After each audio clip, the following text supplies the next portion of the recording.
मेरी भाभी जब भी आटा गूंथती तो मेरा भाई उसको मारने लग पड़ता। जब मैं पूछती तो भाभी कहती कि तुम्हारी शादी होगी तो तुम्हें पता चल जाएगा। मैं भाभी की बात सुनकर बहुत हैरान होती, क्योंकि कभी कभी तो मैं भी आटा गूंथती थी तो भाई मुझे कुछ नहीं कहते थे। फिर जब मेरी शादी हुई तो मैं आटा गूंथने बैठी तो मेरी जान निकल गई, क्योंकि इस दिन तो घर में मेरी भाभी बहुत खूबसूरत थी, बहुत सेहतमंद और बहुत ही अच्छी लगती थी। लेकिन मेरा भाई हमेशा उसे मारता था, इसलिए नहीं कि उनकी कोई हरकत भाई को बुरी लग जाती थी या वह बदजुबान थी, बल्कि इसलिए कि भाई का कहना था कि तुम आटा नहीं गूंथोगी। लेकिन घर में इतने काम थे कि भाभी को कभी कभी मेरी मदद करनी पड़ती, और जब भाई देख लेते कि भाभी आटा गूंथ रही है तो वह उनको मारना शुरू कर देते। हम लोग जॉइंट फैमिली में रहते थे। मेरे चाचू के बच्चे भी हमारे साथ ही रहते थे, जो कि सारे जवान थे। इस घर में खाना सबका एक ही साथ बनता था, इसलिए काम बहुत ज्यादा होता था। मेरे भाई को कोई परवाह नहीं थी, वह सबके सामने मेरी भाभी पर हाथ उठाता था। एक दिन भाभी से पूछ लिया कि भाभी आप आटा गूंथती हो तो भाई आपको क्यों मारते हैं? ऐसा तो पहली दफा ही सुना और देखा है। तब मेरी भाभी ने निहायत अजीब बात कही कि जब तुम्हारी शादी होगी तो तब तुम्हें पता चल जाएगा। लेकिन मुझे इस बात की कुछ समझ नहीं आई, क्योंकि मैं भी आटा गूंथती थी, लेकिन भाई मुझे तो नहीं मारता था। जब मेरी शादी हुई और जब मैं एक दिन बैठकर आटा गूंथ रही थी तो मेरा पति मेरी तरफ आया और मुझे बालों से पकड़कर बोला कि तुमने मेरा नाम निशा है। हम लोग जॉइंट फैमिली में रहते थे। मेरी माँ इस दुनिया में नहीं थी और इस घर में बहुत कम औरतें थी और आदमी बहुत ज्यादा थे। मैं, मेरी एक कजन, बस हम ही औरतें थे। बाकी उस घर में सबके सब मर्द ही थे। इसलिए मेरे भाई की शादी करवाने के बारे में सोचा गया था। इस घर में कोई समझदार लड़की आ जाए जो सारे घर को संभालने में हम दोनों की मदद करे। मेरी कजन तो सिर्फ 14 साल की थी और पढ़ाई भी करती थी, जबकि मुझे 10वीं के बाद घर बिठा लिया गया था और मेरी उम्र 17 साल की थी। कभी कभी घर में जब बहुत ज्यादा मेहमान आ जाते तो हमसे संभाला नहीं जाता था। कभी चावल खराब कर देते थे, कभी सब्जी में नमक ज्यादा हो जाता था। भाई शादी के मूड में बिल्कुल भी नहीं था, शादी नहीं करना चाहता था, लेकिन पापा के कहने पर मान गया और उसके लिए एक अच्छी सी प्यारी सी लड़की को तलाश किया गया। मेरी भाभी कोई दुबली पतली ना थी, लेकिन उनका वजन उनको सूट करता था, यानी कि वह बहुत प्यारी लगती थी। जो भी कपड़े पहनती तो उन पर कपड़े बहुत अच्छे लगते थे। सच कहते हैं कि बहुत ज्यादा दुबली पतली औरत भी अच्छी नहीं लगती। ऐसा लगता है कि कपड़ों को हैंगर पर टांग दिया हो। लेकिन थोड़ा इंसान को सेहतमंद होना चाहिए, ताकि उस पे पहना और ओढ़ा हुआ अच्छा लगे। इसी तरह की मेरी भाभी भी थी और बहुत अच्छी थी। उन्होंने शादी के 2-3 दिन बाद ही मेरी मदद करवाने के लिए किचन का रुख कर लिया। लेकिन एक दिन कुछ ऐसा हुआ कि मैं भी बुरी तरह हैरान रह गई और मेरी भाभी को ये भी सब होने की उम्मीद न थी। मेरी भाभी किचन में बैठी आटा गूंथ रही थी और हॉल में हमारे कुछ कजन बैठे थे। हमारी बड़ी औरतें कहती थी कि हमेशा जमीन पर बैठकर ही आटा गूंथना चाहिए। खड़े होकर आटा गूंथने से वह सही नहीं गूंथता और फिर रोटी भी अच्छी नहीं बनती। इसलिए भाभी जमीन पर ही बैठी थी और थोड़ी देर पहले मुझे यही समझा रही थी किस तरह से बैठकर आटा गूंथना औरत की सेहत के लिए भी अच्छा होता है कि अचानक मेरा बड़ा भाई वहां आया और भाभी को एक झटके से उठाकर कहने लगा कि क्या कर रही हो तुम, और धक्के देता हुआ वहां से कमरे में ले गया। मैं हैरान रह गई और थोड़ी देर बाद मुझे भाभी के चिल्लाने की आवाज आई कि जैसे उनको कोई मार रहा है। अगर मेरा भाई ये सब कर रहा था तो बहुत ही गलत बात थी, क्योंकि अभी तो उनकी शादी को एक हफ्ता भी नहीं हुआ था और मुझे तो ये समझ ना आया कि उनको डांट किस बात पर पड़ रही थी। फिर मैंने सोचा कि शायद भाभी ने कमरे की सफाई ना की हो या भाई की कोई शर्ट इस्त्री ना की हो, इसलिए वे इस तरह की हरकतें करने पर मजबूर हो गए। वैसे भी मेरा भाई बहुत गुस्से वाला था, घर में सबसे बड़ा था, कारोबार भी वही संभालता और हर किसी को डांटता मारता रहता था। हम पे तो आज तक हाथ नहीं उठाया। मुझ पर और मेरी कजन पर कहता था कि औरत पर हाथ नहीं उठाते, लेकिन नजरों से ही घूर के डरा देता था। लेकिन आज अपनी बीवी पर बुरी तरह हाथ उठा रहा था। मैंने सोच लिया कि भाई की ये बात अपने पापा को जरूर बताऊंगी कि भाभी को आज भाई ने मारा, वो भी बिना किसी वजह के। लेकिन जब रात को ये बात पापा को बताई तो उन्होंने पहले गौर से मेरी बात सुनी, फिर कहा कि तुम्हारी भाभी क्या कर रही थी? तो मैंने कहा कि कुछ भी नहीं कर रही थी, जमीन पर बैठकर आटा गूंथ रही थी और भाई ने आकर उन्हें जबरदस्ती घसीट लिया और उसके बाद मारना शुरू कर दिया। उन्होंने 2 पल कुछ सोचा और कहा कि तुम उनके मामले में मत बोलो। मेरे पापा ये बात करने से पहले कहीं खो से गए थे। मैंने कहा कि ये गलत बात है। अगर मम्मी होती तो भाई को जरूर डांटती। भला ऐसे भी कोई करता है?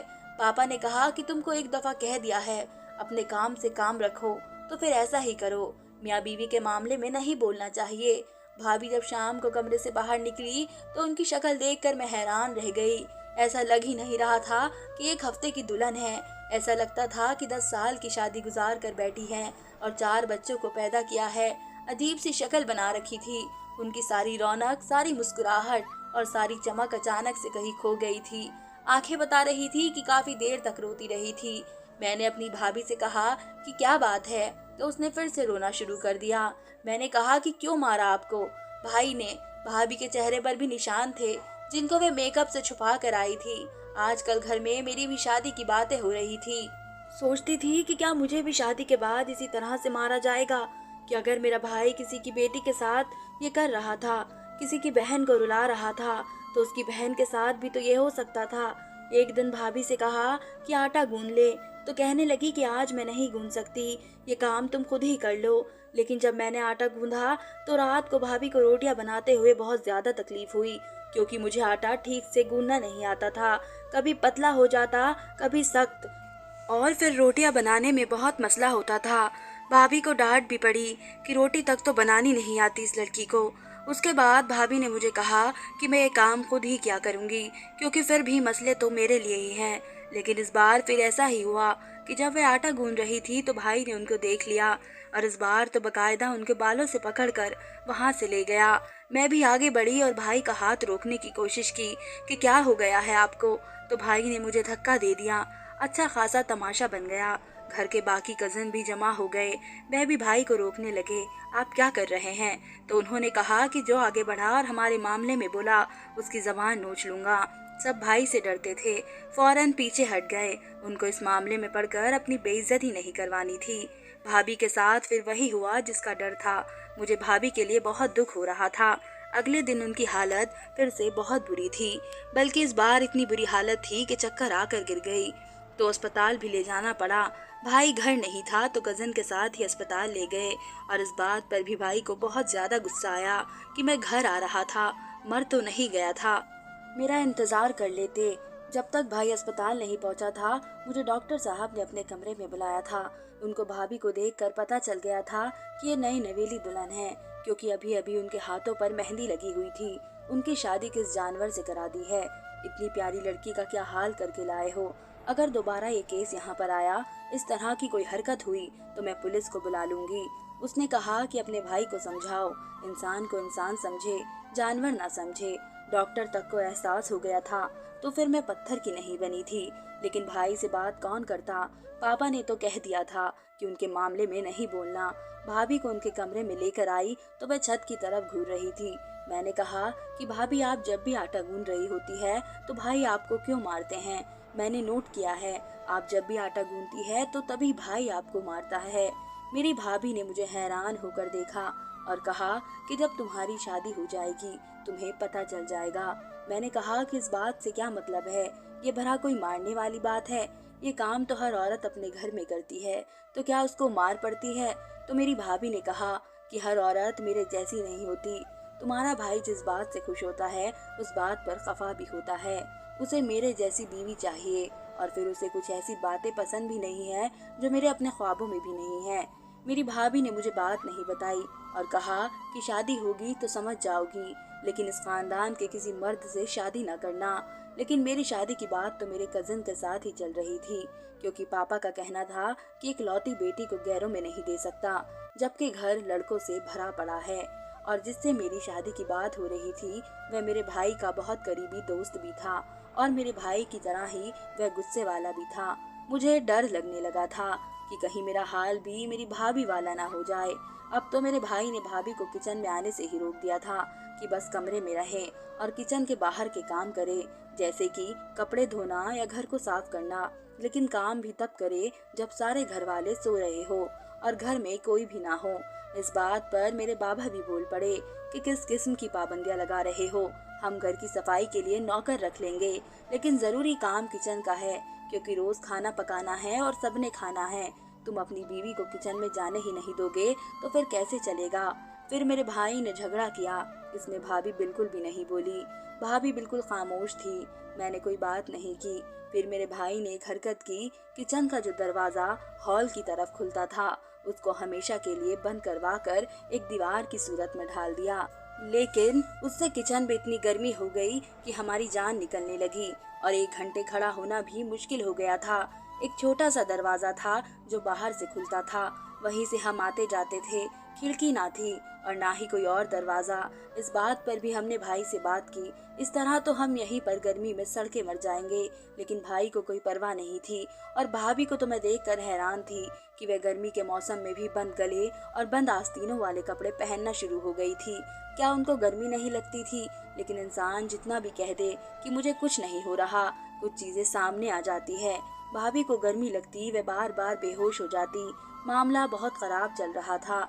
एक दिन भाभी से कहा कि मुझे बताएं ये सब क्या है, मैं आपकी मदद करूंगी। तो भाभी ने मुझे कहा कि अपने काम से काम रखो और अपनी शादी की तैयारी करो, तुम्हारे लिए दुआ करूंगी, ये सब कुछ भूल जाओ।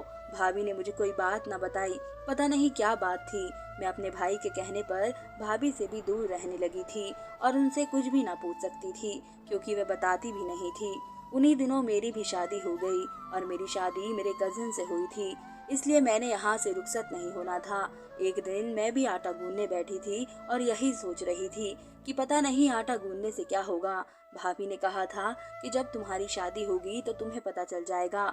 मेरा पति अचानक किचन में आया। उसने मुझ पर हाथ नहीं उठाया लेकिन मुझे बाजू से पकड़कर ले गया और उसने मुझे यही कहा कि आइंदा इस तरह की हरकतें मत करना। मैं परेशान हो गई। मैं अपना अंजाम भाभी के जैसा नहीं करवाना चाहती थी, इसलिए पहले ही इस बात की तह तक पहुंचना चाहती थी। मैं जाकर भाभी के कदमों में बैठ गई और कहा कि इससे पहले मेरी जिंदगी भी आपकी जिंदगी की तरह बर्बाद हो जाए, मुझे बताइए कि बात क्या है। तो मेरी भाभी ने अपनी जुबान खोली। मेरी भाभी ने कहा कि तुम्हारा भाई दिमाग से पागल है। उसके दिमाग में उसके बचपन की एक याद फंस गई है जिसकी वजह से वह मुझे मारता है, मुझसे बदला लेता है। शायद तुम्हें भी इस बात पर गुस्सा आए, लेकिन ये हकीकत है। जब मैं आटा गूंदने के लिए बैठती हूँ तो तुम्हारे भाई को अच्छा नहीं लगता क्योंकि मैं भारी भरकम शरीर की हूँ। मेरे पैर और मेरा बदन हॉल में बैठने से सबको दिखता है, इसलिए तुम्हारे भाई के दिमाग में शक रहता है क्योंकि तुम्हारी माँ ने तुम्हारे बाप के साथ बेवफाई की थी। तुम्हारा एक चाचू इस शहर में नहीं रहता, मुल्क से बाहर होता है। इसी के साथ तुम्हारी माँ का चक्कर था क्योंकि तुम्हारे पापा घर से बाहर रहते थे, दूसरे शहर में काम करते थे। वह तुम्हारे चाचू को लुभाने के लिए आटा गूंदते हुए उनको अजीब गरीब किस्म के इशारे करती थी। मेरा वजूद तो थोड़ा भारी है, इसलिए जब मैं आटा गूंदती हूँ तो तुम्हारे भाई को लगता है कि मैं भी कुछ ऐसा ही कर रही हूँ। और ये घर तो वैसे भी मर्दों से भरा हुआ है। तुम्हारा भाई शक का मरीज है, इसे मुझ पर जरा भी भरोसा नहीं है। कहता है कि जब बात किरदार तक आ जाए तो फिर रिश्ते खत्म हो जाते हैं, लेकिन इस तरह से तो मेरा रिश्ता पहले दिन से ही खत्म है। तुम्हारा पति भी मेरे पति का बहुत करीबी दोस्त है और ये दोनों एक दूसरे की संगत में रहते हैं। उन दोनों को पता है कि ये उसी चाचू का बेटा है और ये दोनों ही एक ही शक का शिकार हैं। मेरे जिंदगी की तरह तुम्हारी जिंदगी भी होने वाली है। हम उन मर्दों को कुछ नहीं समझा सकते थे। तभी किचन का दरवाजा बंद कर दिया। मुझे इस तरह के कपड़े पहनने पर मजबूर किया। दिन रात मुझे ताने अलग देता है और बंद दरवाजे के पीछे मारपीट अलग करता है। मैं नहीं चाहती कि तुम्हारे साथ ऐसा हुआ, ऐसा तो किसी की बेटी के साथ ना हो। तो वह रोने लगी और मैं भी, मेरी माँ मेरी पैदाइश के बाद इस दुनिया से चली गई, इसलिए अपनी माँ को कभी देखा नहीं। उनकी सूरत भी मुझे मुश्किल से ही याद थी, तस्वीरों में देखती थी। अगर ये बात सच थी तभी तो ये सब हो रहा है, अगर ये झूठ होता तो फिर ये दोनों इस तरह पागलपन पर नहीं उतरते। मैंने भाभी को कहा कि हम चुप करके नहीं बैठेंगे और ये बात जाकर पापा को बता देंगे। हमने उनको शुरू से लेकर आखिर तक सारी बातें भी बताई तो पापा परेशान हो गए। वे कहने लगे कि किसी की गलती की सजा किसी और को देना गलत है। उन्होंने किचन से दरवाजा भी हटा दिया और भाभी को भी कहा कि जो तुम्हारा दिल करता है वह पहनो, गर्मी में गर्म कपड़े पहनने की कोई जरूरत नहीं है। मेरे भाई और मेरे पति की भी अच्छी खासी क्लास लगाई। मेरे पापा ने कहा कि अगर इस तरह की हरकतें उन लोगों ने दोबारा की, किसी पर भी हाथ उठाया, तो तुम लोगों ने सीधा आकर बात मुझे बतानी है। मैं उन दोनों को ठीक करूंगा। तुम मेरी बेटी हो और ये किसी और की बेटी, लेकिन दरअसल ये भी मेरी बेटी है। मैं अपनी बेटी बना कर लाया हूँ। मेरी बीवी ने मेरे साथ बेवफाई की थी, मुझे धोखा दिया था, लेकिन मैंने फिर भी आज तक उस पर हाथ नहीं उठाया था। और ये तुम लोगों को बिना वजह ही इस तरह जलील करते हैं, ये मैं होने नहीं दूंगा। अगर मुझे मेरी बीवी से मसला था, उसने मेरे साथ बेवफाई की थी, तो मैंने उसे अपनी जिंदगी से निकाल दिया था, लेकिन उसे कभी भी जानवरों की तरह मारा पीटा नहीं था। मुझे तो यकीन नहीं आ रहा कि ये किस किस्म के लोग हैं। इसके बाद से मेरे पति ने और मेरे भाई ने इस तरह की कोई हरकत नहीं की। ऊपर वाले की तरफ से हम दोनों को एक साथ ही उम्मीद थी, तो पापा ने घर में नौकर भी रख दिए थे। और जब औलाद हमारी जिंदगी में आई, तो उसके बाद हमारे पतियों के रवैये काफी हद तक बदल गए। फिर बाबा ने एक बहुत अच्छा काम किया कि घर के हिस्से अलग कर दिए। भाभी का हिस्सा अलग और मेरा हिस्सा अलग कर दिया। हम अपने घर अपने चार दीवारी में रहते थे, किसी की नजर आते जाते नहीं पड़ती थी, जिसकी वजह से हमारे मर्दों को अकल आ गई थी और अब सारा कुछ बेहतरीन की तरफ जा रहा था। लेकिन आखिर में मैं यही कहूंगी कि किसी की गलती की सजा किसी और को देना जुल्म से भी बड़ा जुल्म है। धन्यवाद दोस्तों।